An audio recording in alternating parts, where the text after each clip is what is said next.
Hello. We'd be vibing. Welcome back. We just dance break for a second. Yeah, we got to vibe. It's good to get your wiggles It gets out. you like ready for it. Yeah. I'm Cyndi. I'm Paige. And this Is Mom's the Word, where mom knows best. Or at least she's trying her best. We are. Happy day. Happy day. Happy spring. Happy spring. It's the spring and I'm feeling so good. Do you believe in Groundhog's Day? I mean, I don't know. I've been alive for 32 years and that groundhog has never said spring was coming early.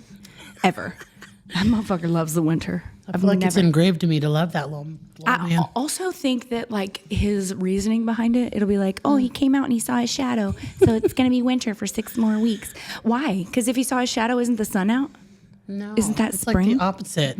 It's gloomy in the winter. The thing, like, if it's gloomy so he doesn't see his shadow, that means the spring's about to come because That's bullshit. you know. That groundhog gets on my nerves. I'm ready for spring, darn it. I want some warmth. She literally brought up Groundhog Day, which was literally over a month ago. Was it really? Yes. What did he say? Did he say it was going to be It was 6 an months? early spring. He said that? Yeah, he did. And the sun makes me feel good. I'll be damned. Oh, it's been so good lately. Like, it makes me feel just so excited. I am not a winter girl. I thought I was. Like, I love the fall, right? I love the fall. But then I get sick of being in the house with my kids. And I homeschool, so I'm home all day long. Yeah. And so, the sun makes me thrive. I love like fall activities. I True. love Christmas. I love pumpkins. I Yes. love the food. I love all those things. It's comforting and it's, it feels good. But then it's so dark all the time. And you don't realize that it's messing with you until the sun comes back out. And you're like, my sparkle's Oh coming my God. back. September through December is really busy and really fun because it's like all the fall holidays. And then New Year's comes and it's like, oh no, now I'm ready. I'm ready for the New spring year, to be new here. me. I'm ready. So Well, then it's my birthday, so I get excited for like 2 weeks. But then now I don't because now I'm just aging. yes. That's And what's can you happening. believe that you now have a 1-year-old? That's kind of wild. It's That's wild. heartbreaking. And my littlest is 6 months old now. I know. Itty bitty girl is 6 months now. Which it feels like you've had her for a year. I know, So when people you used say to- that, I'm like, what? But yeah, it's these kids, man. They grow up in the blink of an eye. They do. So I fast. can't So many new believe that. milestones and things. We're trying to walk. We're trying to do all the things. God, there's so much pressure too on those milestones. Yeah. Like it's okay. It's okay if your kid is not hitting the milestone when Google says they God. should be. Oh, my first with Bear, I was like, he is 90 percentile. Yep. He is this, he's this. And I was feeling proud. He walked at 10 months. And now I'm like, Oh, girl, now same. I've had so many kids. And I'm like, well, I had this one walk at 15. I had this one walk at 11. Like, now it's just like, oh, they're all different. Like, what does it matter that my child's 90 percentile for height? Literally, why do they make that such a big deal? Oh, And then gosh. now I stress because I'll be like, Juliet's in the 40th percentile. And I'm like, oh my God, shouldn't she be at least at No. 50? And my doctor said someone has to be the 10%. It's okay. That's right. And I was like, oh, Yeah. okay. You're You're right. I was a little stressed because like Bear would be 90% for like height and weight. No, height, not weight. Weight was like 40%. Like he was just very Long and long. skinny. He was so long. That's like your brother, though. Your brother is Literally. long and skinny. And the doctor was like, look at this chart here. Do you see it? If whatever he's As following. long as it's going up. That's Yes. what she tells me. As long as we're going That's up, right. we're doing good. Yes. Oh, it's so stressful. We put so much pressure on ourselves as parents, do. though, to have the child that walks and talks and does all the things that people think, and especially as creators. I'll yeah. say, as creators, our kids have even more pressure because, like, yeah. I just talked about how my daughter didn't like a bottle at all, just repelled all bottles straight up. And people were like, but she's the one, she should be on a sippy cup.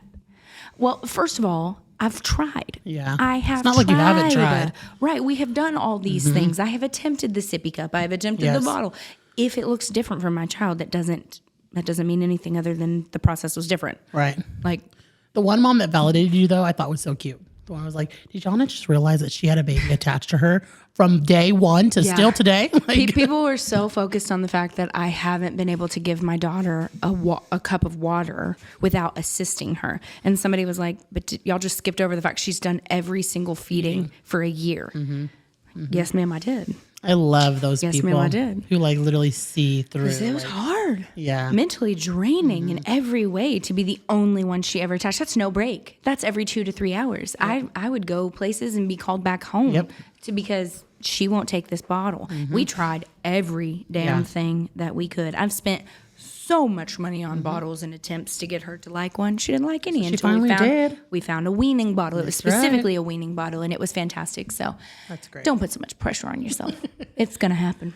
So today we're going to be kind of discussing foster care. We haven't talked about that in a while. I am an active foster parent still. Yeah. People got a lot of questions from Miss Cyndi over It's been a here. while since we've done one. In the Yeah. next couple of weeks, we're going to bring on another foster adoptive parent. Yeah. And I thought, let's just keep talking about it because this is what my active life is. So, Absolutely. I still am an active foster parent. I have a itty bitty girl. She's experiencing foster care still. She's been in the system for 6 months now. Yeah. And so we have some questions that Yeah. I'll answer, and then we'll bring Jay in for a different perspective. So, so a little about me before she asks me a question. I've been a foster parent for almost 5 years.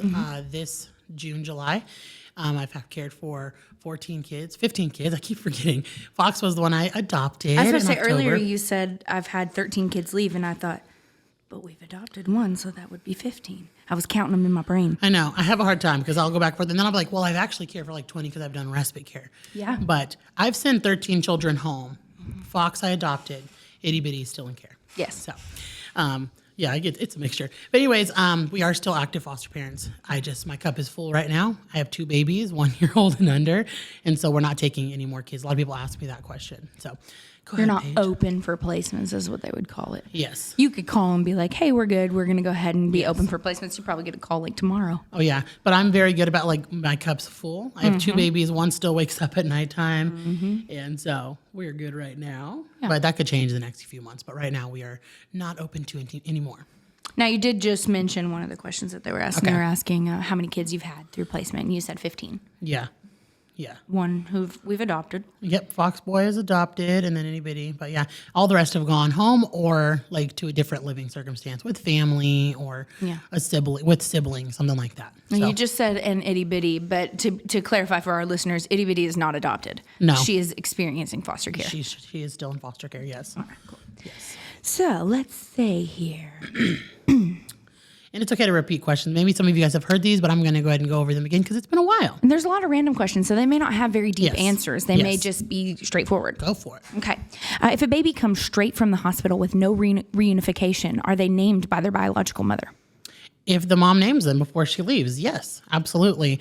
So when a baby's born, they will ask the mother right away, like, what do you want to name the baby? And if the mom is literally about to leave, they'd be like, do you still want to name the baby? But there are different circumstances where the mom leaves before the baby is named. And we have had that experience. I've had friends have that experience where they come with no name and they are just either called, baby girl, their last name. They always have their last name. They carry that with them. Or girl, this girl last name. Does So, the hospital put their last name on the birth certificate that the mother had? yes. Either way? Either way. Yes. Okay. Yep.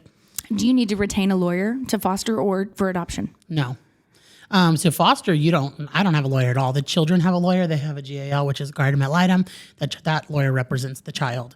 When we do go to adoption, you do get a lawyer, someone to represent you. Awesome. And that's the only time. But there's no fight. It's where they do the paperwork, they file the paperwork, things like that. Nice. Yeah, it makes it easy. You don't got to stress about anything. Does it cost a lot to become a foster parent? No. So the only way it's going to cost you money is if you need to change things to your home to prepare for children. So for our home was older, we had to add things like newer smoke detectors. We had to add a gate around our pool. We had to add things to just make our house safer. But that's the only money that They have a comes out of pocket. checklist of Yeah, things they have you a have to checklist do. that you have to do. Yeah, and then you prepare by getting some clothes ready in each side. Sometimes that can cost money, but a lot of times you can get that secondhand, so you're just ready. But it doesn't cost money to become a foster parent at all. There's no interim fee. Nope. Awesome. Nope. Somebody said, we're licensing our home now. Are there any tips that you have to ease our anxiety about the first placement that we may have in the near future? Yeah, so depending on your age, prepare for any age. So let's say you're 10 and under, prepare for kids 10 and under. Have everything. If they don't come with something, just know you can always run to the store. Yeah. Send your husband to the store. Oh, yeah, Hey, you we get do a it every call, time. We know there's an 8-year-old coming. Yep, exactly. Prepare for if they come late, you always want to have a different size clothes for them, pajamas, toothbrushes. Prepare for the things that you can have. Because then you want them, if they're older, you want them to go pick their own stuff out too. Yeah. You want them to have that creativity and individuality. Other than that, just have a binder ready. I always had 3 binders ready to put all the paperwork in right away so you don't misplace it. It's a lot of paperwork you're getting the first day. Prepare for that. have white binders ready for their names on them. Other than that, prepare to just take it chill. Like you're going to get a call and you're going to feel your body literally like go into like a panic mode. And it doesn't matter how many times you get that call, because you still call me and you'll be like, we're getting a placement, and you will be in this like erratic You're like energy. moving. You're about to take on a child. No, you're going to feel that. But take a deep breath before they walk in and know that you are ready and prepared for this. And if you're not, ask for help. Agency caseworkers, they're ready for new foster parents. So how would you feel like you could offer advice to somebody, because they're going to have to hear why that child was removed? And that's going to be hard. So that's like the first conversation you have is. So actually when they call you, they tell you a baseline. So like this girl is coming in. This is a neglect case. I'm being generic here. This is a neglect case. She was found here. She has this wrong with her. She went to the hospital and this, and this. You know, it can be broken bone, all of this. So you mentally can prepare for it then. Because you can say, I don't have the capacity to take that on right now because somebody else will. So you're going to hear it right away, and they don't give all the details. It's very generic. And then they'll get to you, and you can ask more questions. Yeah. And so you do have a little bit of time because they give you a little breakdown of what's going on.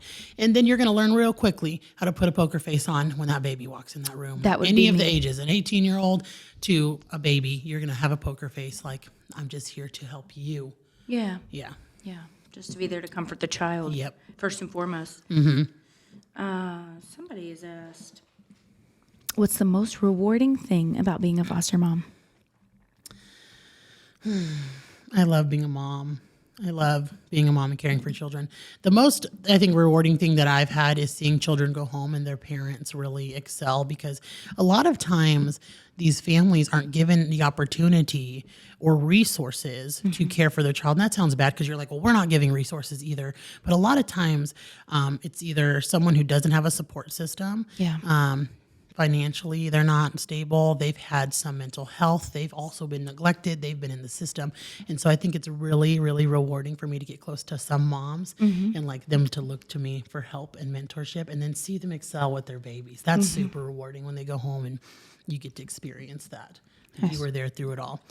Other than that, I just love caring for them how they should be. I think they need to be treated like your own babies. If a baby is breastfeeding when they go into care, do they have to be swapped to formula? Yeah.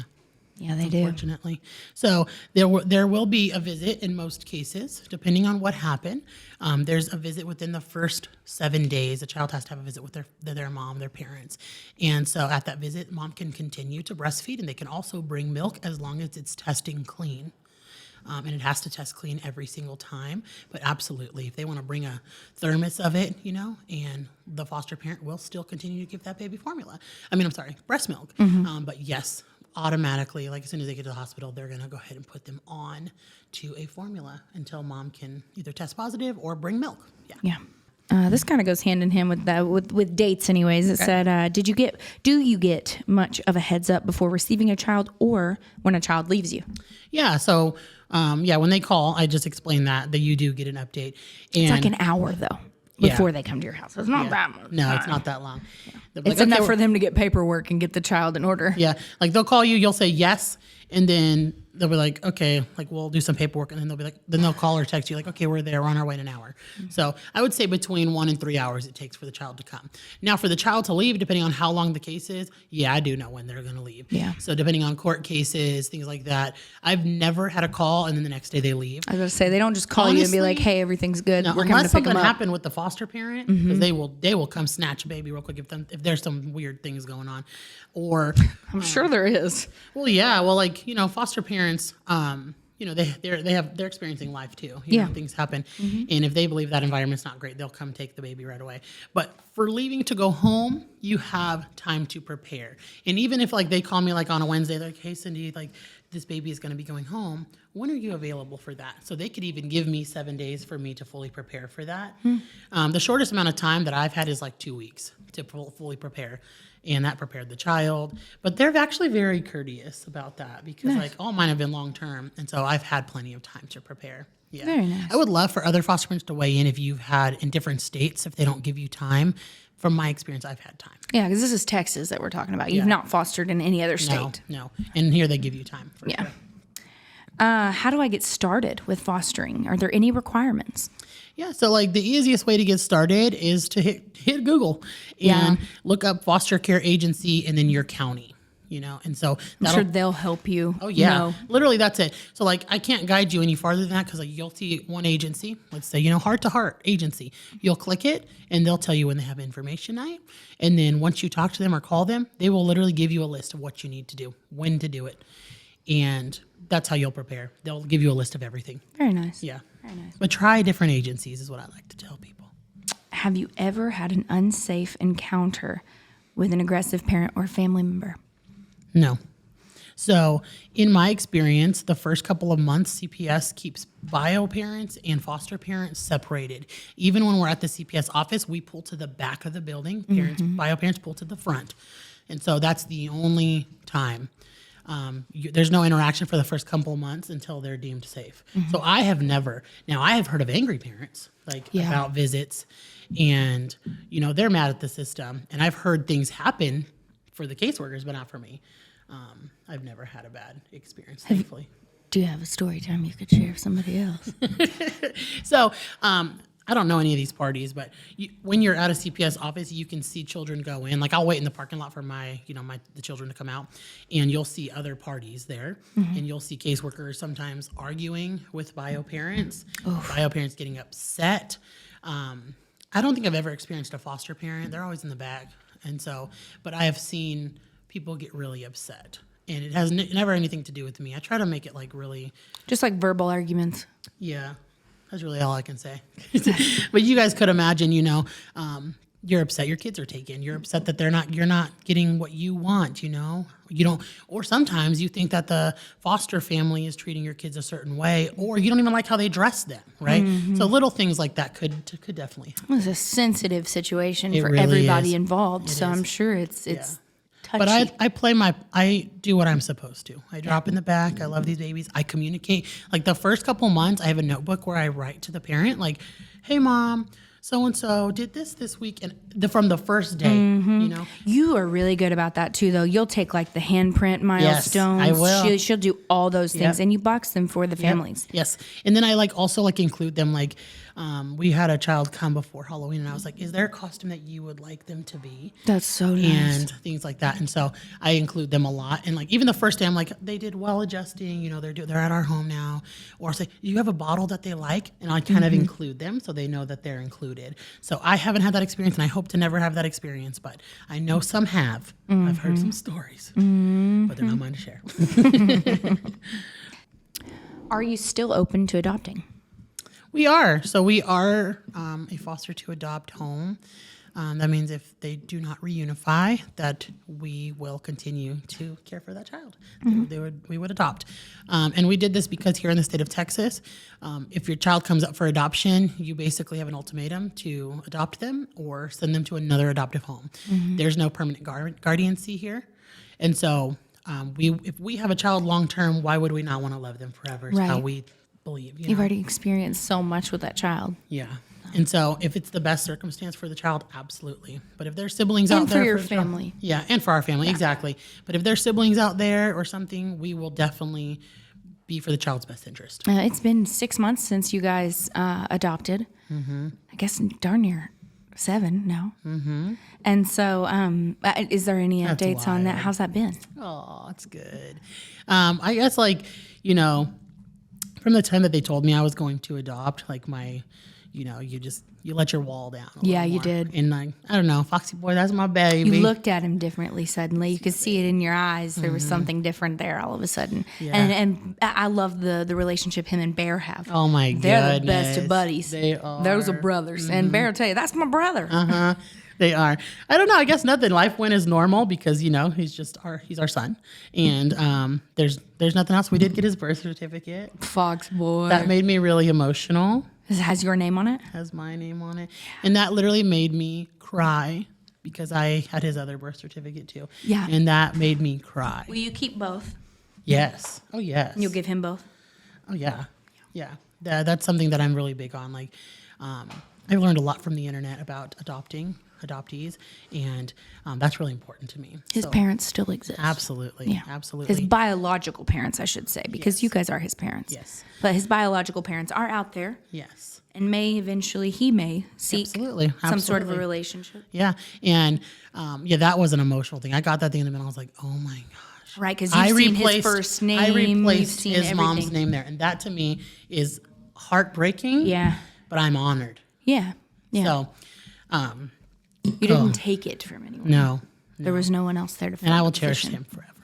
Oh, he's so fun, y'all. He's so fun. He's so he got a haircut. I know. He looks so cute. Yeah. Are haircuts easy for y'all? Haircuts are hard for us. Nah, they're easy for me. Oh, man. I was haircuts actually are telling hard. Jay about that. I'm like, I have no connection to my hair. Like, I literally don't care. Oh, I don't mean in that sense. I mean just like for the baby. Oh, Is it so hard? his How first do you one we help did with at that? Disney World. I saw. Oh yeah, I was like tearing up, and then we just took a little off. We trimmed him up, cleaned it up, and then the haircut that he just got, Jay's husband Kyler did, and I literally felt so so much about short. it. He looks like a so toddler. He grew up, and then Bear got a loved little it. high and tight. He did just like his brother Bear, and so I think it's so cute. But yeah, it is a big deal. I have both of their hair from their haircuts. Someone asked me if I have got Boston's. foxes. Yeah, I saved them all. Oh my gosh, that brings me to I have a friend whose mother-in-law cut her daughter's hair. No. Oh heck. Her no. first haircut. She just turned 1 and she cut bangs on her. Oh no. Oh my God. I was like, are be you so okay? sad. And she was like, it was devastating and it was so hard and I can't bring myself to let her watch the kids. And I'm like, I can't blame you because like what a break of trust. Why would you for do her that? Why would you do that? Why? No. That is just asking for trouble. Absolutely That is not. asking for trouble. Oh, were you scared to start foster care? So I was excited to become a foster parent. I think you always knew. Yeah, but I was scared when I first started, like bringing a child into my home. I have to say, And holding then- that first baby, how did that Oh feel? my gosh. So our first placement, she was 2, and that was so sad. And then 2 days later, I got a baby. So like it was back to back. It was literally like from 1 to 3 kids within literally 3 days. And I cry every child that I get, but those first ones were like, I know, I see how heavy it is for you because I can see it in your face whenever you get a placement and you see the child and everything that you've heard already, how much of a safe space you're trying to create for that baby. yeah. And like the first time, it was so scary because I'm like, how am I going to protect this baby? And the first 2 times I heard about what happened to the first 2, oh my God, I'm telling Chris, like, how are we going to do this? Yeah. Like, you're angry. 'Cause You're don't know gonna how hear the craziest things And I ever. didn't know how to react at that time because I Yeah. was new to it. I'm like, am I supposed to like be mean to the mom? Am I supposed to, put Yeah. a guard up? But then How am I supposed to that feel? first mom, Look at mom, oh my God, he has us on there. Jay is out there videoing himself eating something. So that first mom helped me because I'd see her in the parking lot crying. Oh. And That would just... yeah. And I'll never forget I'd be that ripped to shreds. after a couple of months, this 2-year-old, she started to call me mom. And I never ever say that. I always said Miss Cyndi, but Bear was calling me mom. And Bear and her They pick it up. They were only a couple months apart, Bear Yeah. and her. And so she picked it up because Bear, mama, mama. So anytime she needs something, mama, and she still knew me as Miss Cyndi or Mama Mm-hmm. Cyndi. And then her mom heard it. And her mom was heartbroken. Oh, and her mom told the caseworker, like, hey, I want her to call her this. And I would never take that position. I never Right. want to. And that mom, who she actually listens to our podcast, so she's going to know exactly Hi. who she is. And she's commented on it before. But she helped me a lot. Yeah. Because she was a real person that made this mistake. And she rocked it. Within 6 months, had her baby back. And she helped me. She helped me learn that no, they're not scary. They're people. They want their babies to be safe too. Yeah. And that literally was game changer for me. I can't imagine. Yeah. I can't imagine. So yeah. I don't know how Thank I you do to that mom for being my first. Yeah. first It was one. meant to be that way. Yeah. Then And she's thriving. I see pictures of her now. of baby. She's big now. I'm about to say, 'Cause she's Bear's Bear's age. age. Yeah. And so that was it. And that's what I always encourage other foster parents to do. Try to let that guard down. Yeah. And these parents love their kids. Okay. Remember, they're There's humans. just things around them that can alter and just change you as a person. But yeah. Absolutely. You're the right person to foster. So Thank you. You genuinely are. I know that I'm not, which is why I'm not. Yeah. Not because I would be judgy, but because I'm just far too empathetic in the sense that it would ruin me. Yeah. It would ruin me. Yeah. It's good to know. It's good to know. Yes. Let's see here. What do you feel your hardest battle has been as a foster parent? I don't know. You don't know? I have a lot of things. I don't know. It's hard for me because like I struggle with, my emotions when it comes to children leaving. Yes. And I'm good at it, but it's like that's a sad thing to be good at, saying goodbye to kids. Absolutely. And so my struggle, I guess, would be, or something I battle with is like sharing those emotions with people and being vulnerable for myself. Like I can be vulnerable for the kids and like take their vulnerability, but I have a really hard time with sharing those types of things. Well, I think you don't want to be judged either. You don't want people to look at you like you were trying to keep that child. It's just sad. Yeah. I mean, it's sad whenever someone that you love leaves. Yeah. No matter who they are. Yeah. And like, I think a lot of people will say like, well, you're not their mom. But I'm like, yeah, I was for a little while. I was a stand-in. Yeah. And it's sad. And I'm not their mom, but I was the motherly figure. I was there all day, 24 hours a day. For the last 6 months, I've woken up every day and gone to check on them immediately. And tomorrow, whenever I go, that bed will be empty and it's going to mess with me. So you're telling me from the time they walk in my house, hearing about what happened, picking up the pieces, dealing with the trauma, Gluing it back together. putting- Holding space for their parents at the same time. Exactly. Co-parenting with their parents and having continued trauma throughout the kids, because every day, every time is trauma, no matter what. Every time they see their parent at a parent. visit. And then when they get to the end, letting them go back to something that happened to them is very hard to do. And hoping that history will not repeat itself. Yeah. It's very hard to do. Hoping that their parents going to really treat the trauma really going to help them with the trauma that they experienced, not just put it under the rug because it's gone now, because it's not Right. gone It now. doesn't exist anymore. It happened We're and back. it's over. Yeah. No. And continue with things that I'm doing, therapies and stuff. So that's really hard. That's got to be the thing I struggle with the most is that. And now I see a lot of them and I'm like grateful because they're doing really well, but some aren't. And I've had a call, the kids have came back into care and I haven't been able to say yes because I've had a full home. That's very hard. Right. When they'd be comfortable with you. Yeah. And now they have to go somewhere else. That just adds more trauma. Yep. Very hard. And I have these pictures in my phone from years that I can't delete. And Chris is like, and I send them to their parents and Chris is like, well, why not hold on to someone? I'm just like, I can't. Like, it's a part of me now. Yeah. They're a part of me now. Yeah. Forever. It's a part of your story. Yeah. It's a part of your life. Yeah. Yeah, man, oh man. Well, that concludes these questions, but I think I'm just going to rapid fire a couple random ones for you, just off of basic things that people may not know about foster care. Okay. Do you get WIC? Yes. So you do have government assistance? Children 5 and under Okay. get WIC. Okay. Yep, we do. What is included in that? It's like baby food, Yeah. milk. So baby 12 months and under, they get formula, and then a baby a year and up, they get milk, dairy, beans. Diapers? Nope. Wipes? Nope. Do you get paid by the government Yeah. to have things like that? Is it a lot? So we get a monthly stipend, and it's basically, so every day you get an amount of money, and it's every state's different actually, and it's not a lot. Yeah, a lot of people tend to I think that literally they'll was join be- foster care for money. Yeah, no, that is literally wild to Yep. me. And some people do. I don't know how they can. I literally can spend that at Target in one day on the kids. Right. People And see then how I'm much I spending shop. extra. Shoot.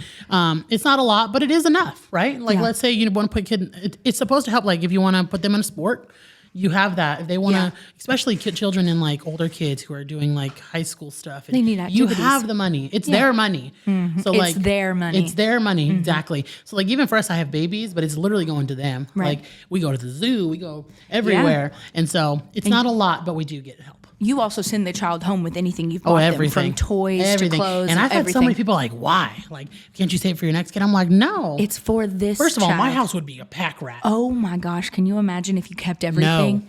Literally. You already have so I have many so many things things. just to make sure that you'll be Yes. prepared. So I Yes. can't imagine if you No. kept everything. And it's theirs. Like they're bonded with it, even down to their bed, their car seat. That's Yeah. their stuff. Yeah. And so like, and also there are some things I keep because I do ask the parent. I'm like, hey, do you actually want this? And they're like, no, we have one. But no, it is their stuff. And we bought it for them. There's no need for us to keep it. Nice. No. Okay, let me think here. Some other random questions. I know a lot of the answers, so I have to be like, I know. Yes. Gotta ask real questions here for y'all. I know when people have been asking me. Have you ever had a case where you've never met a parent? Yes. Oh yeah. Oh yeah. So sometimes like parents don't come to anything, and so it's very unfortunate. But yeah, I've had a few, and then they'll either go to family members, or there's other circumstances. Yeah. Yeah.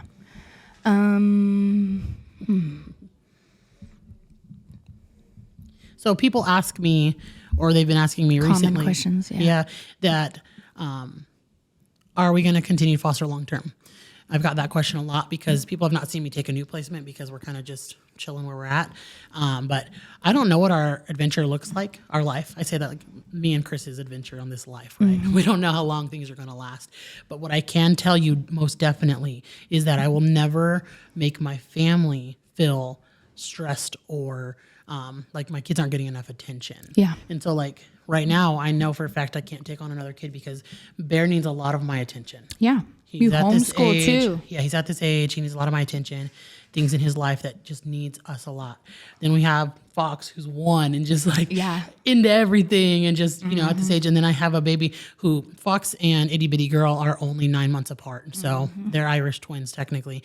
And so she's just getting older and older and I'm about to have 2 toddlers. Moving. And so I don't know what it's going to look like for a couple years. I think people are like, why aren't you taking more kids? You can take more kids. You can take more kids. I could take more kids, but how is that fair to the children? Yeah, absolutely. I want to make sure they all feel loved. Bear has needed my attention a lot more.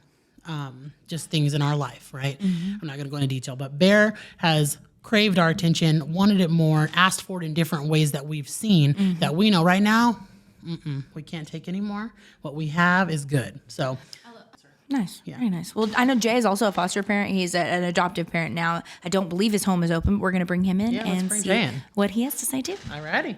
All right, guys, welcome back. We brought Jay Hi, in. guys. We've got some questions for him about foster care too. I think these are going to go both ways. Yeah, I agree. I think y'all are about to answer these together. Yeah. So first of all, Jay, explain your experience with foster care to adoption, please. Yes. Please tell the people how fast you had children. Yeah, for real. So we started fostering 4 years ago. In July, it would have been our 5th year. Wow. So I'm like, Same I feel like we're time. very similar. Like, oh my goodness. So we have fostered 21 children. Whoa. 21 I didn't children. know that. Holy 21 baloney. children. They had a lot of back-to-back babies. Why did I We think it was did. immediately the 5? Oh. Yeah, we had 20. We fostered 21 children. Obviously, 5 stayed permanently, and so 16 have moved on either to be reunified, which is a goal of foster care, or they have been placed in other homes for adoption or whatever the case may be.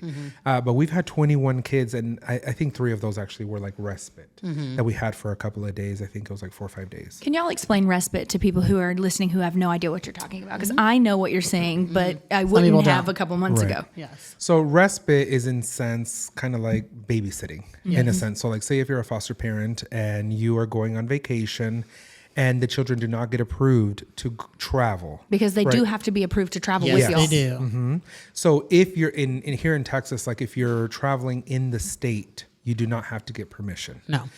You do have to notify the caseworker, right? Just let them know, like, hey, what location are you going to? Who's going to be there, right? But you don't have to get approval. Now, if you're going outside of the state, you have to get approval. And obviously, if the parents are involved, the parents' approval I was just going to ask that. is needed as well, which I Is mean, it it the makes foster sense, right? system For or the them to parent? know, Yep. like, hey, my child's going here. Oh, great. You know what I mean?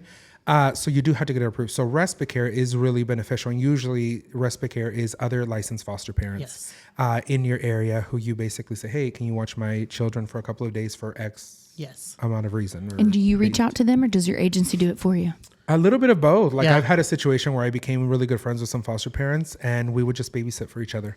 Like, hey, can you watch my kids this day? Sure. Can I? Yeah. And vice Your versa. agency tries to help you get respite care, but I get it on my own every time because I know people that I trust with my children. Do you need to let your agency know that Yeah. you're leaving Yep. with that person? Yeah.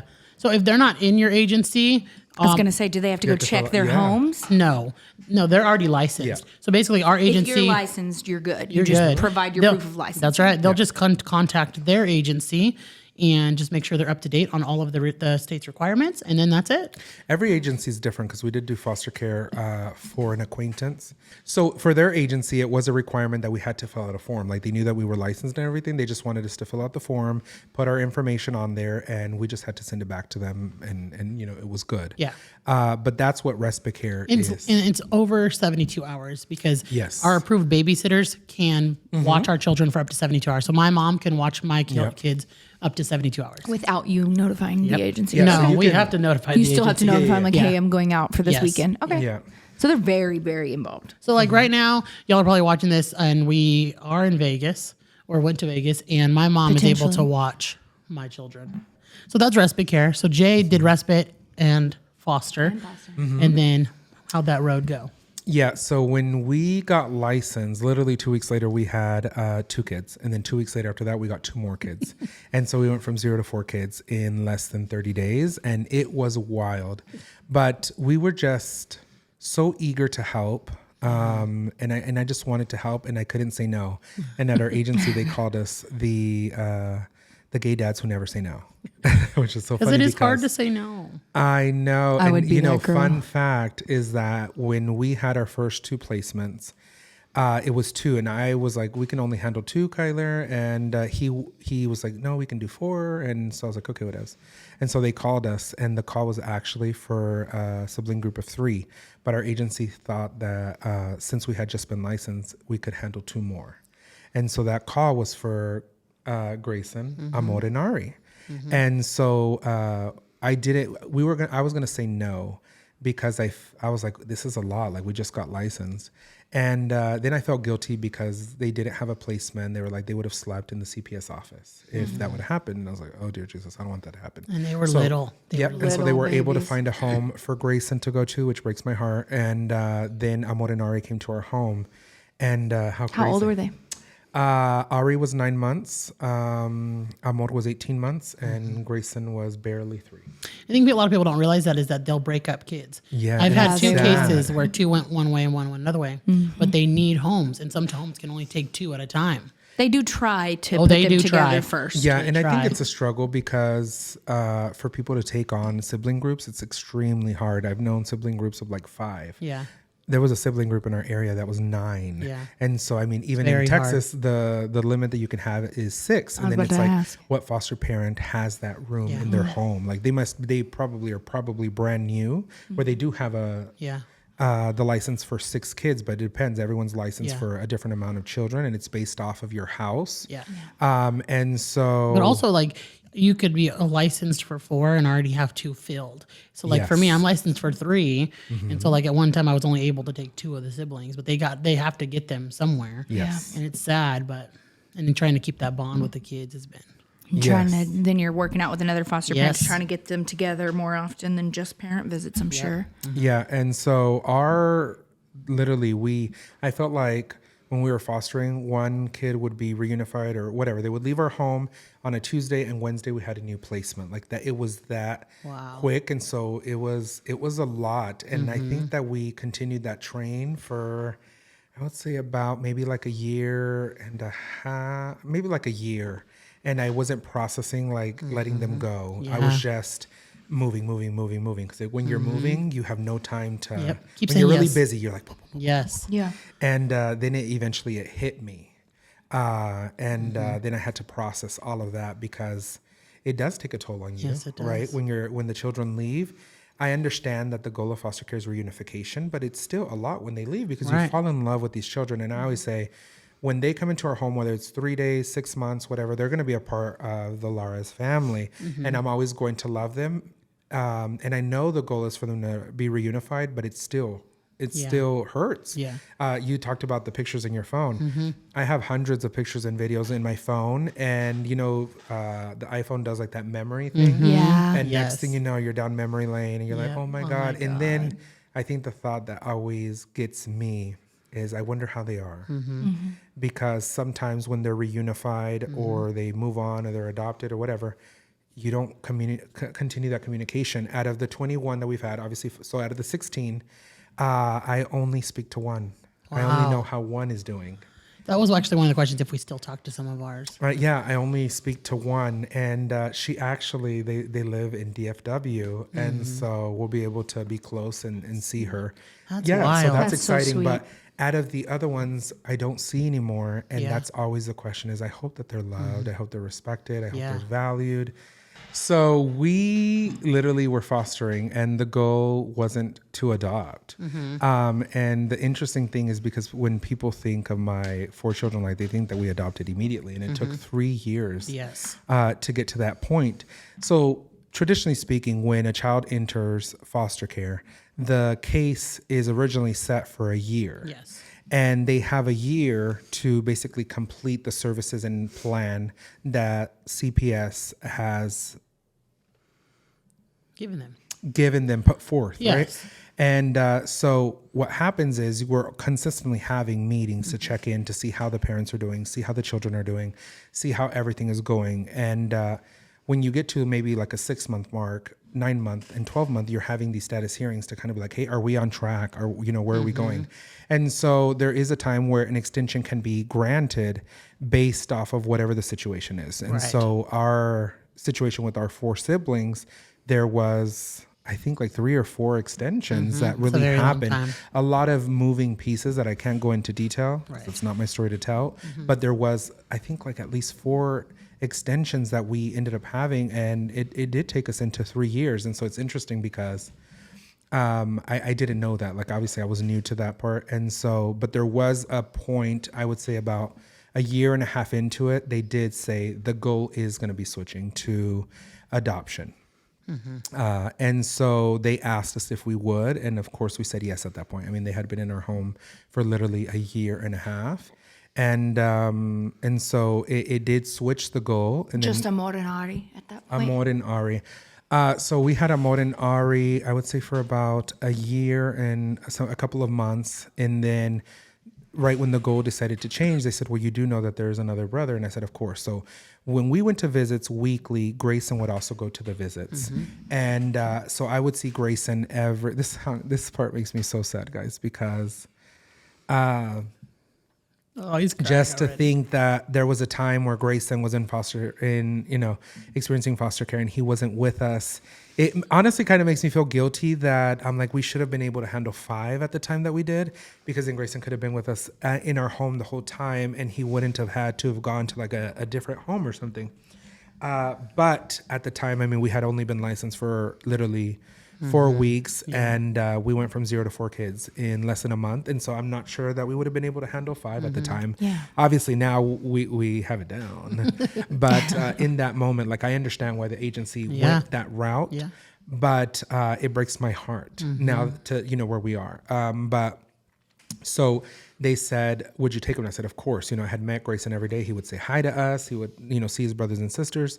And so then we worked on a plan. What is the plan called? It's I don't remember what the name is, but basically it's kind of like a plan to introduce them into your home. So you start with visits, weekend visits, so that way they get acclimated to our home. And next thing you know, he was in our home, and it was interesting for sure. But it just vibed. It just went so well from day one. Like, he walked in and it was like, I mean, it is his home, but he walked in like it was his home. Him and his siblings were just all 3 playing together. It was a blessing to see them play and happy with each other. And he just ran into our routine and just fit in like he had been there the whole time. There was not a transition period where it was a struggle or anything. I mean, it was seamless. And so yeah, I mean, so that he ended up coming, and then that was, in April, and 2 weeks later, Kingston was born, And I was just going to ask that. yep, 2 weeks later, Kingston was born, and he was placed in our home Immediately. immediately. And you had kids so- go For home before adoption that. or for foster care, since you already knew that because they have the same mother. No. So because Kingston was not attached to the first case. So for example, my first 3 siblings, when they Starts were over. removed, that was one case. And so when CPS found enough terms for Kingston to be removed, that opened a whole new case. And so they were separate. So it was very interesting because we were at a point where we were potentially going to be adopting them, right? It was on the table. We had said yes, we were on that road. And then Kingston came in, and his was just foster care. It was no goal of adoption or anything. It's like they're 2 separate cases. Yeah. Just because they are going to be adopted does not mean you're adopting this child. It's 2 I think separate that's things. so interesting from the mother's point of view to be like, well, I know that this family has the other children, and then to only obviously there's circumstances that people that are not aware of, but that's very interesting that it could be that 2 extremes, 2 different that cases. eventually she could have been reunified with Kingston and Kingston alone. Yeah. Yeah, and so we just went down that path, and one of the reasons why another extension happened, the 3 siblings originally, Grayson, Amor, and Ari, were ready to be adopted, is that the judge and everyone felt that we should wait for Kingston. And so obviously it went to that point where even that case went to termination. And so they withheld the 3 siblings. They said, let's hold off really quick. We can wait a couple of months and you can adopt them all together. And so that's exactly what we did. But it took 3 years to get there. And it was so interesting because I knew that she was pregnant, but she had never admitted it to the court. But we all would see her. I mean, you can't really hide that. Finally, she admitted it, and then literally she was like, "Oh, when are you due?" And they're like, "The 29th." I'm like, "Of what month?" And they're like, "Next Saturday." Oh my Like, gosh. it was that close, and so I was like, "Oh my goodness!" And so things happened very quickly, and so we actually had we had a foster daughter who had just went home, and so because we were at 6, but she had just been reunified with her mom, and so that left us a spot open. And so when Kingston came into care, they were like, "Are you taking him?" And I was like, yes, we will, right? Whether it's long-term, short-term. And so he came, and that's when we were at 6. Because you had Talia at Yeah, that because point at this as well. point you had Talia. Talia was already adopted Yes. at that point. Yes. She was adopted. Oh, She wow. had just been adopted in January of that same year. How long was that entire process? Because that had to have been very quick then if Talia's it really took a year. Yeah. And every Pretty case standard. is different. And with that case, some cases move quickly depending on the situation, and some cases take longer. It's wild to me how different cases can be. Absolutely. Because Fox we adopted in 10 months. Yeah, that's Like, my thought at is I the keep day. thinking about that. So like for his Y'all knew even circumstances, before then. his was a very rare case. Unique. Termination at 6, adoption at 9, and then it just got pushed to the next month, which was 10. 10 months. Yeah. That's Ours- Jay's was for Talia was a little bit different. Ours was it was pretty quick from what I had seen or Yeah. what I know. I hadn't adopted Yeah. or anything, but I think it was around the 6-month mark. The goal had changed to potential adoption. Obviously, Kinship was on the plate where a family member could have stepped up, but that didn't happen. So then they asked us if we would adopt, and we said yes. And then we were set to kind of potentially terminate rights and adopt sooner, but then circumstances happened, and so we at the 12-month mark, termination happened, and literally 2 months later, like it was extremely quick, the adoption happened. And so every case can be completely different. And So that does happen when there is an active parent. Yeah. And because they were family. He wasn't Kinship- active whenever it can happened. be He was agreed upon by the incarcerated. parties. Yeah, and kinship avoid is the- a very different road. Kinship doesn't get a lot of resources and things like that. I wonder. Unfortunately. Yeah, they do not. And that person is still, even though he lives with his biological dad full time, that person that is signed under kinship still has custody of him Yes. 2 weeks out of the year. Yes. So he still comes to Texas. That's whenever I get to see him, is because we live local to her, and she actually is who has my other nephew, who was taken immediately from the hospital and was placed with her from the very beginning. And it's very interesting. Obviously, in every case, the goal is hopefully that the children will be reunified with their parents. And then if that's that's not an option, hopefully there are kinship available. So kinship could be like an immediate family member, like an aunt, an uncle, a brother, sister, or also it could be like a friend of the someone family, you've chosen. a church friend, a Ours is a family church friend, friend. Yes. anything like that. And sometimes it's just very unfortunate that some people don't have that village or someone to step up and do it. I know, in our case, we had 3 siblings, and obviously went into 4 siblings, and there was never a placement. Yeah. It's very hard, honestly, to find a placement for a sibling a lot group, of babies right? to take Yeah, on. because I don't think, and I don't think people know that before a child comes to a foster parent, they will literally call every single person a parent gives. It's not straight to a foster parent. Yeah. The parents, they say, do you have a list of people we can call? That could be 10 people. That you trust with And your they'll child. call all of them before they call us. Yep. We are the last person that they call. Yeah, and even for example, like in our case, while we were fostering, there was a lot of times where they were with us and they're like, "Oh, we have a potential kinship placement." Yes. And CPS was exploring that option and seeing if that was going to be a good fit or if that was going to be approved. CPS approves that. They just let us know, like, "Hey, there's a potential kinship placement, and we're going to explore, look into it, and then we'll let you know based off of that." And then you go to court, and you, as a foster parent, you're able to attend, and the judge rules and CPS rules, and so you do understand that. And so for our case, there's just there was no kinship available for our children, and so the judge consistently ruled that it was in the best interest of the children to stay with us and to stay together. Because I think that another important thing, like for me to have siblings, while kind of looking in that realm, is that while they weren't able to go with an aunt, an uncle, a kinship placement, at the end of the day, they are still with together. their family. Yes. Obviously, Amor, Grayson, and Ari knew each other, were around each other. And so that in itself, they're still with their brothers and their siblings, their family. And so I'm like, well, if they're not able to do that, at least stay together, because it is extremely hard to find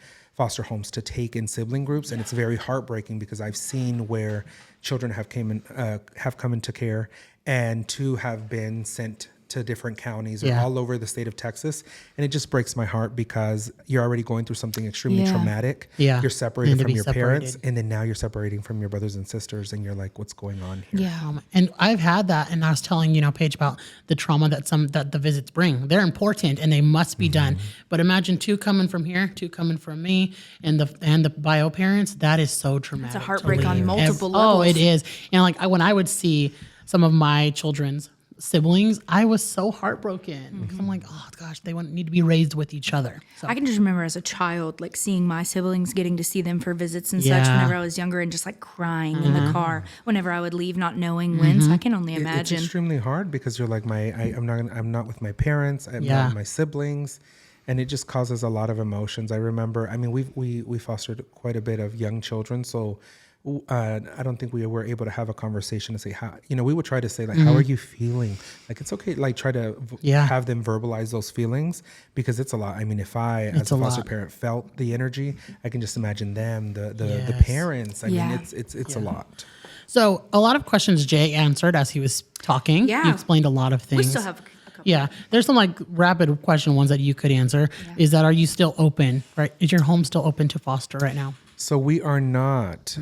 So after our last foster placement, we just had a lot of moving pieces, and Kyler and I thought like it's time to take a moment, right? Just for our family and focus on what we have, right?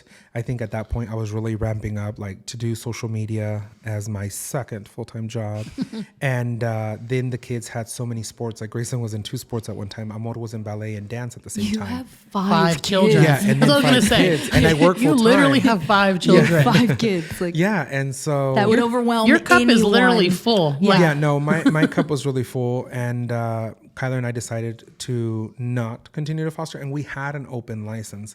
Now, what ended up happening is the agency that we were licensed through closed.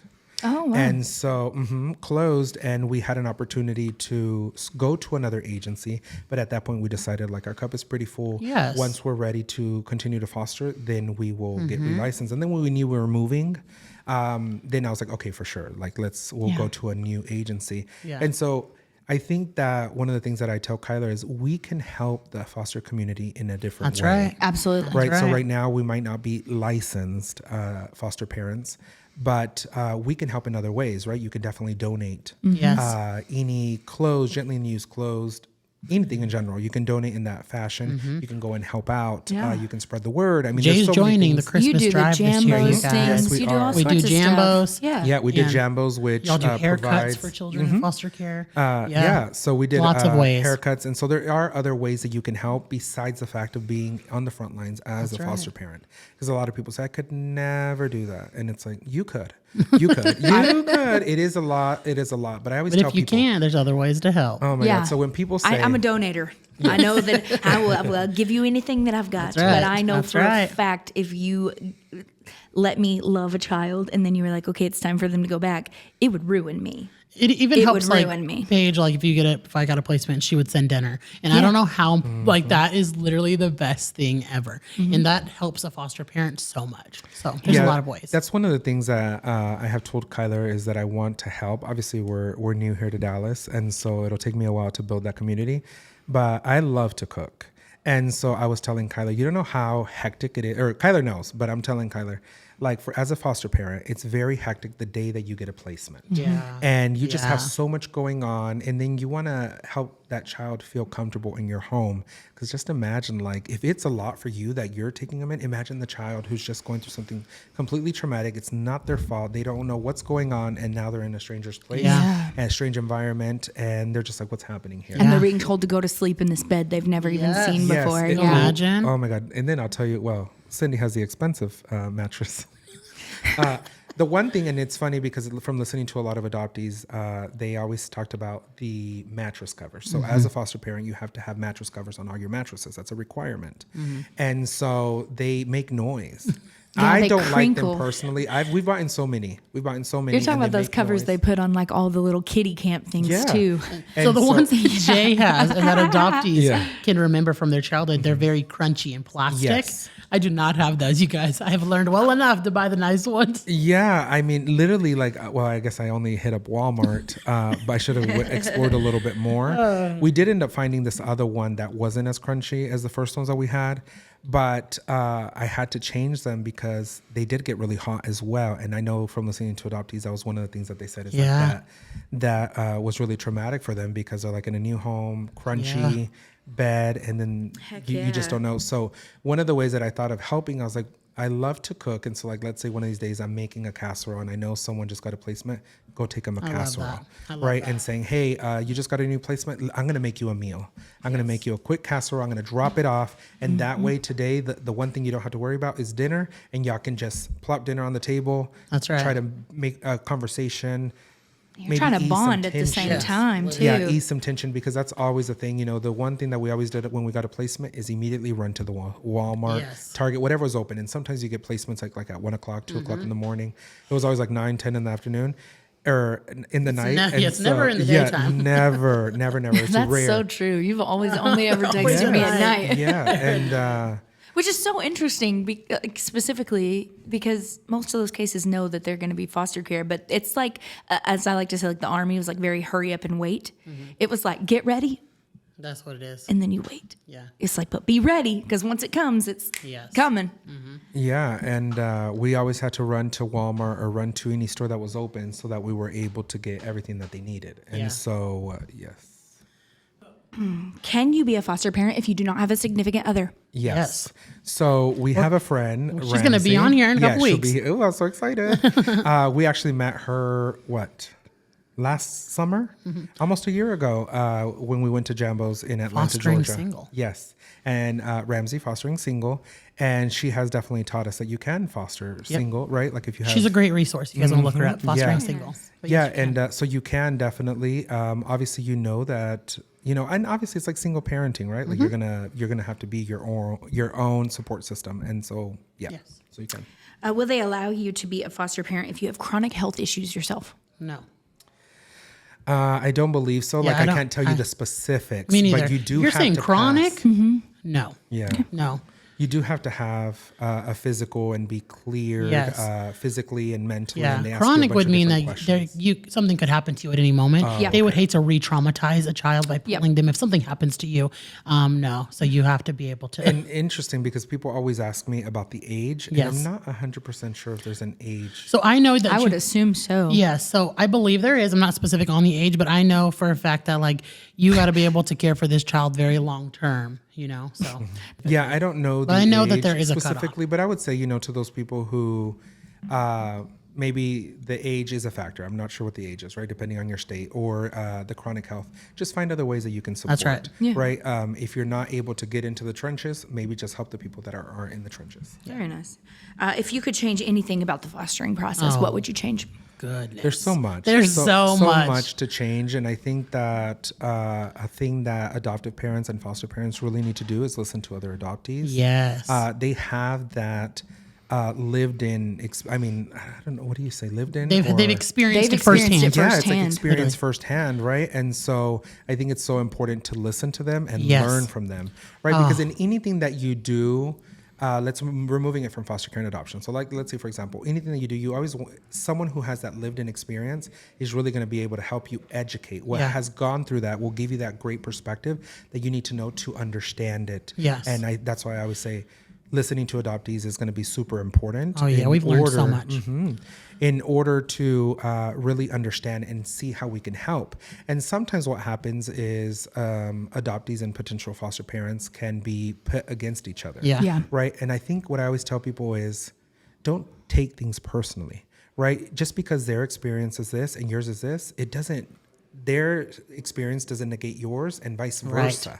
You can listen to each other and have a great conversation as long as everyone is listening to understand. Yes. But most people listen to respond. not and to- then they become extremely defensive, where it's like, if someone was to say something about adoptive parents, like all adoptive parents are bad, I'm not going to take that offensive because I don't believe I am a bad foster parent. So I'm just going to say they must be talking about someone else. Yes. Because in my opinion, there's good and bad in everything that we do in this world. Yeah, true. There's great foster parents. There's bad foster parents. There's great caseworkers. There's bad caseworkers. Right. There's great guardian ad litems. There's bad. There's good and bad in everything that we do.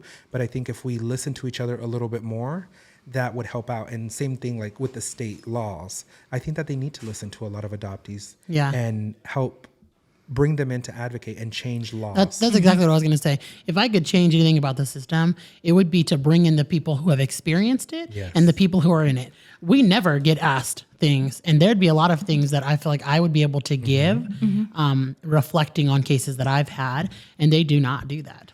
Yeah, and it's interesting because like even if you think of like some of the trainings that we get, what better way to have that training led than, for example, adoptees who have gone through that and have that experience and they're advocating for that, for them to lead those classes, for them to lead those trainings and educate us and say, this is how it made me feel. And then imagine you're learning something new and then you get that raw experience from someone. It's like super powerful and impactful.